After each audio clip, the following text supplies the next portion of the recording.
Our focus question, Janiyah was asked to find the area of the parallelogram on her math test. Help Janiyah determine the area of the parallelogram. All right, so the area of a parallelogram, so a parallelogram is going to have four sides. So this is a little bit slanted. A parallelogram is always going to be the area equals base times height, or B times H, or BH. So the area equals base times height.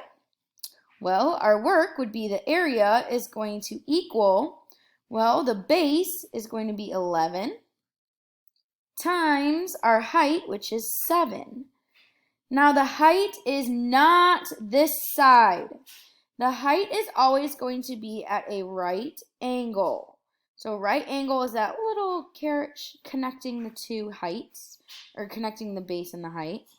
So the base and the height, wherever this right angle is connecting it, is what you're going to multiply.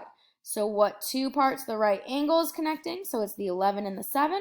All we're going to do, our answer, 11 times 7, our area is going to be 77. And in this case, it is inches squared. And it is inches squared because there would be 77 square inches here in this whole parallelogram. Another way that you can look at this is if you took this piece and you moved it over here, because it's the same thing. If you move it over here, same thing. So if you just move that piece over to here, then you would have a rectangle. And that is why it is the base times the height. It is not that slant height, not the slant height, not the slant height.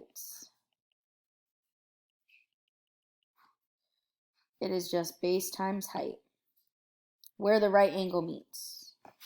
And that's going to be it for our focus question. Great job.